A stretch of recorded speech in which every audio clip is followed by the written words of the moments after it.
ಒಂದು 10 ವರ್ಷದಿಂದ ಪ್ರತೀತಿಯನ್ನು ಪಾಲಿಸ್ತಾ ಇದ್ದಾರೆ.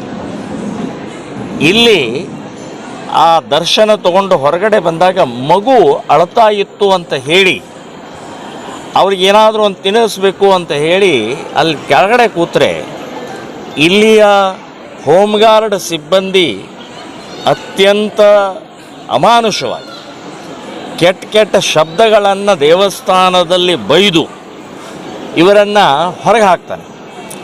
ಹೊರಗೆ ಹಾಕಿದ ಮೇಲೆ ಮಗು ಅಳೋದನ್ನ ನಿಲ್ಲಿಸ್ತಾ ಇಲ್ಲ. ಹಾಗಾಗಿ ಸ್ವಲ್ಪ ನೆರಳಲ್ಲಿ ಕೂತ್ಕೊಳ್ತೇನೆ ಒಳಗಡೆ ಅಂತ ಹೇಳಿದಾಗಲೂ ನಿಮ್ಮಪ್ಪಂದ ಜಾಗ ಇದು ಅಂತನ್ನುವಂಥದ್ದು ಉದ್ದಟತನದಿಂದ ಅವನು ಮಾತಾಡಿದ್ದಾನೆ. ಆದರೂ ಇವರು ಕೇಳ್ಕೊಂಡು ಸುಮ್ಮನೆ ಇರುವಂಥ ಸಂದರ್ಭದಲ್ಲಿ ಇವನು ದುಡ್ಡು ತೊಗೊಂಡು ಒಳಗಡೆ ಬಿಡ್ತಾ ಇರೋದನ್ನ ನೋಡಿದ ಮೇಲೆ ಅವಾಗ ಇವರು ಸಿಟ್ಟಿನಿಂದ ಹೇಳಿದ್ದಾರೆ, ದುಡ್ಡು ತೊಗೊಂಡು ಬಿಡ್ತಾ ಇದೆಯಲ್ಲೋ, ಮಗು ಆಳ್ತಾ ಇದೆ, ನಿನಗೇನಾದರೂ ಬುದ್ಧಿ ಇದ್ದಿದೆ ಅಂತ ಅನ್ನೋವಂಥದ್ದು ಮಾತನ್ನು ಹೇಳಿದಾಗ ಅವನು ಉಲ್ಟಾ ಪಲ್ಟಾ ಮಾತಾಡಿ ಪೊಲೀಸನ್ನು ಕರ್ಕೊಂಡು ಬಂದು ಇವರು ದೇವಸ್ಥಾನದಿಂದ ದೂರದಲ್ಲಿ ಹೋಗಿ ಅಲ್ಲಿ ಕೂತ್ಕೊಂಡು ಇನ್ನೇನು ಮಗುವಿಗೆ ಡಬ್ಬಿ ತೆಗೆದು ತಿನ್ನಿಸ್ಬೇಕು ಅನ್ನೋ ಹೊತ್ತಿಗೆ ಪೊಲೀಸರು ಬಂದು ಅಮಾನುಷವಾಗಿ ಈ ನಮ್ಮ ಜಿಲ್ಲಾ ಅಧ್ಯಕ್ಷನ ತಲೆಗೆ ಹೊಡೆದಿದ್ದಾರೆ. ಹೊಡೆದಿದ್ದು ಬರೀ ಒಂದು ಕೈಲೇ ಅಲ್ಲ, ಎರಡೂ ಕೈ ತಗೊಂಡು ಈಗ ಎಮ್ಮೆ ದನಕ್ಕೆ ಹೊಡಿತಾರಲ್ಲ ಹಾಗೆ ಹೊಡೆದಿದ್ದಾರೆ.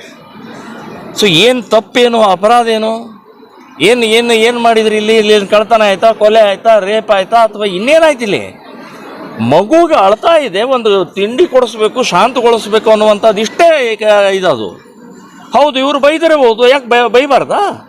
ಮಗು ಅಳ್ತಾ ಇರುವಂಥದ್ದು ಶಾಂತ ರೀತಿಯಿಂದ ಒಂದು ವರ್ತನೆ ಮಾಡುವಂಥದ್ದು ಇಲ್ಲಿ ಪೊಲೀಸ್ ಮತ್ತು ಆ ವ್ಯಕ್ತಿ, ನಾನು ಹೇಳೋದು ಎಲ್ಲ ಪೊಲೀಸರಲ್ಲ, ಎಲ್ಲ ಹೋಮ್ ಗಾರ್ಡ್ಸು ಅಲ್ಲ, ಅವರು ಇಬ್ಬರು ಮಾತ್ರ ನಡ್ಕೊಂಡದ ರೀತಿ ರಾಕ್ಷಸಿ ರೀತಿಯ ನಡವಳಿಕೆ ಮಾಡಿದ್ದಾರೆ. ಮತ್ತು ಪೊಲೀಸ್ ಡಿಪಾರ್ಟ್ಮೆಂಟಲ್ಲಿ ಒಂದು ಕಾನೂನಿದೆ, ಮೊಣಕಾಲಿನ ಕೆಳಗಡೆ ಹೊಡಿಬೇಕು ಅಂತ ಅನ್ನೋದಿದೆ. ಗುಂಡು ಹೊಡಿಬೇಕಾದ್ರೂ ಮೊಣಕಾಲಿನ ಕೆಳಗಡೆ ಗುಂಡು ಹೊಡಿತಾರೆ, ಲಾಠಿ ಏಟು ಮಾಡಬೇಕಾದ್ರೂ ಮೊಣಕಾಲಿನ ಕೆಳಗಡೆಗೆ ಮಾಡ್ತಾರೆ. ಇದು ಏನಿಲ್ಲ, ನೇರವಾಗಿ ತಲೆಗೆ ಹೊಡೆದಿದ್ದರಿಂದ ಹೊಲಿಗೆ ಬಿದ್ದಿದೆ. ಹೊಲಿಗೆ ಬಿದ್ದು ರಕ್ತ ಬೊಂಬಾಟಾಗಿದೆ. ಆ ಪೇಪರ್ ಇದು ಕೊಡ್ರ, ಫೋಟೋ ಕೊಡ್ರ. ಅಂಥ ಭಯಾನಕವಾಗಿ ಹೊಡೆದಂಥ ಇದು ಘಟನೆಯನ್ನು ನಾವು ಖಂಡಿಸಬಾರ್ದ? ಇದು ನೋಡಿ, ಇಡೀ ಇದು ರಕ್ತಮಯ ಆಗಿದೆ. ಇದು ಏನು ಹೇಳುತ್ತೆ ಇದು? ಮತ್ತು ಇದರಲ್ಲಿ ರಕ್ತ ಹಾಕಿ ಬೆಳೀತಾ ಇದೆ, ಸೋರ್ತಾ ಇದೆ, ಇನ್ನೂ ಇದಾಗ್ತಾ ಇದೆ, ಇನ್ನೂ ಬೈಯೋದೇ ಮಾಡೋದು. ಇವರು ಈ ವ್ಯಕ್ತಿನ ಆಸ್ಪತ್ರೆಗೆ ಕರ್ಕೊಂಡೋಗಿ ಟ್ರೀಟ್ಮೆಂಟ್ ಕೊಡುವಂಥ ಮಾನವೀಯತೆ ಇಲ್ವ ಇದರಲ್ಲಿ? ಸೊ ಈ ರೀತಿಯ ವರ್ತನೆಯ ಹಿನ್ನೆಲೆಯಲ್ಲಿ ಇವತ್ತು ನಾವು ಪ್ರತಿಭಟನೆಯ ಹಿನ್ನೆಲೆಯಲ್ಲೇ ಬಂದಿದ್ದೀವಿ. ನಮಗೆ ಹಕ್ಕಿದೆ, ನಮ್ಮ ದೇವಸ್ಥಾನ ಇದು. ಲಾಠಿ ಯಾಕೆ ಹೊಡಿತಾರೆ? ಯಾವ ಹಿನ್ನೆಲೆಯಲ್ಲಿ ಹೊಡಿತಾ ಇದ್ದೀರಿ ನೀವು? ಮನುಷ್ಯರಿದ್ದಾರೋ, ರಾಕ್ಷಸರಿದ್ದಾರೋ, ದನಗಳಿದ್ದಾರೋ? ನೀವು ಯಾರು ಹೊಡಿತಾ ಇದ್ದೀರಿ ನೀವು?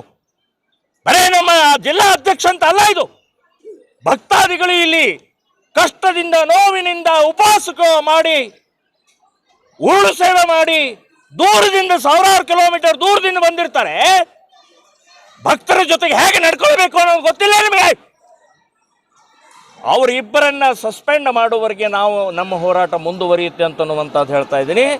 ಅವರಿಬ್ಬರಿಗೆ ಶಿಕ್ಷೆ ಆದರೆ ಉಳಿದವರಿಗೆ ಎಲ್ಲ ಬಾಯಿ ಮುಚ್ಕೊಂಡು ಬಾಲ ಮುದ್ಕೊಂಡಿರ್ತಾರೆ, ಹೇಗೆ ನಡವಳಿಕೆ ಮಾಡಬೇಕು ಈ ಕ್ಷೇತ್ರದಲ್ಲಿ ಅಂತನ್ನುವಂಥದ್ದು. ಅವನ ದರ್ಶನಕ್ಕೆ ಬಂದವನಿಗೆ ಆ ಎಲ್ಲಮ್ಮನ ದರ್ಶನ ಆದ ನಂತರದ ಘಟನೆ ಇವತ್ತಿಗೂ ಹೊರಗೆ ಬಂದಿಲ್ಲ. ಅವರು ಆ ಭಯ, ಆ ಏಟಿನ ನೋವು, ಅವ್ರ ಹೆಂಡತಿ ರಾತ್ರಿ ಹೊತ್ತು ಮಲಗೋಕ್ಕಾಗ್ತಾ ಇಲ್ಲ. ಸೊ ಇಂಥ ಭಯಾನಕ ರಾಕ್ಷಸಿ ಪ್ರವೃತ್ತಿಯನ್ನು ಈ ಕ್ಷೇತ್ರದಲ್ಲಿ ಆಗಬಾರದು, ಆಗಿದೆ. ಆದಂಥವರು ಯಾರು ಮಾಡಿದಾರೋ ಅವ್ರಿಗೆ ಶಿಕ್ಷೆ ಆಗಬೇಕು ಅಂತನ್ನುವಂಥದ್ದು ನಾನು ಹೇಳೋದು. ಇದರಲ್ಲಿ ಕ್ಷಮೆ ಇಲ್ಲ, ಇದರಲ್ಲಿ ಹೊಂದಾಣಿಕೆ ಇಲ್ಲ ಅಂತನ್ನುವಂಥದ್ದು ಭಾಳ ಸ್ಪಷ್ಟವಾಗಿ ಹೇಳ್ತಾ ಇದ್ದೀವಿ. ಇನ್ನು ಉಳಿದೆಲ್ಲ ಈ ಕ್ಷೇತ್ರದಲ್ಲಿ ಕಳೆದ 6 ತಿಂಗಳ ಮುಂಚೆ ಹೇಗಿತ್ತು, ಈಗ ಹೇಗಿದೆ ಅಂತನ್ನೋದು ಭಾಳ ನಾವೆಲ್ಲ ಹೊಗಳ್ತಾ ಇದ್ದೀವಿ. ಭಾಳ ಸ್ವಚ್ಛತೆ ಇದೆ, ಭಾಳ ಶಾಂತತೆ ಇದೆ. ವ್ಯವಸ್ಥಿತವಾಗಿ ಆ ತಾಯಿಯ, ಮಹಾತಾಯಿಯ ರೇಣುಕಾ ಯಲ್ಲಮ್ಮನ ದರ್ಶನ ಆಗುವಂಥ ವ್ಯವಸ್ಥೆ ಮಾಡಿದಂಥ ಇಲ್ಲಿಗೆ ಬಂದಂಥ ಅಧಿಕಾರಿಗಳಿಗೆ ನಾನು ಅಭಿನಂದನೆಗಳನ್ನು ಹೇಳ್ತಾ ಇದ್ದೀನಿ. ಅವ್ರಿಗೆ ಪೂರ್ಣ ಸಹಕಾರ ನಮ್ಮದು ಇದೆ. ನಾವು ಕೂಡ ಇನ್ನು ಮೇಲೆ ಯಾವುದೇ ಯಾತ್ರೆ ಏನು ದೊಡ್ಡ ಸಂದರ್ಭದಲ್ಲಿ 100 ಜನ ನಾವು ಕಾರ್ಯಕರ್ತರು ಬಂದು ಅವ್ರಿಗೆ ಪೂರ್ಣ ಸಹಕಾರ ಕೊಡುವಂಥದ್ದು ಕೂಡ ನಾವು ನಿರ್ಧಾರವನ್ನು ಮಾಡಿದ್ದೀವಿ. ಈ ಘಟನೆಯ ಬಗ್ಗೆ ಪೊಲೀಸ್ ಅಧಿಕಾರಿಗಳ ಜೊತೆ ನೀವು ಚರ್ಚೆ ಮಾಡಿದ್ದೀರಿ ಸರ್? ಈಗ ಇಲ್ಲಿಂದ ಪೊಲೀಸ್ ಅಧಿಕಾರಿ ಕಡೆಗೆ ಪೊಲೀಸ್ ಸ್ಟೇಷನ್ಗೆ ಹೋಗ್ತಾ ಇದ್ದೀವಿ. ಸೊ ಅಲ್ಲಿ ಮಾತನಾಡಿ ಅವ್ರಿಗೂ ಒಂದು ಮನವಿ ಕೊಡೋದಂತ ನಿಶ್ಚಯ ಮಾಡಿದ್ದೀವಿ. ಅವ್ರಿಗೂ ಹೇಳ್ತೀವಿ, ಇನ್ನೊವರಿಗೆ ಅವ್ರ ಮೇಲೆ ಕ್ರಮ ತೊಗೊಂಡಿಲ್ಲ, ತೊಗೊಳ್ದೇ ಇದ್ದರೆ ಮುಂದಿನ ಭಾಳ ದೊಡ್ಡ ಪ್ರಮಾಣದಲ್ಲಿ ನಾವು ಹೋರಾಟ ಇಡೀ ರಾಜ್ಯದಿಂದ ರೇಣುಕಾ ಯಲ್ಲಮ್ಮ ದೇವಸ್ಥಾನ ಚಲೋ ಅಂತ ಹೇಳಿ ಕರೆ ಕೊಡಬೇಕಾಗತ್ತೆ, ಸೌದತ್ತಿ ಚಲೋ ಅಂತ ಕರೆ ಕೊಡಬೇಕಾಗತ್ತೆ. ಲಕ್ಷಾಂತರ ಜನ ನಮ್ಮ ಕಾರ್ಯಕರ್ತರು ಬರ್ತಾರೆ.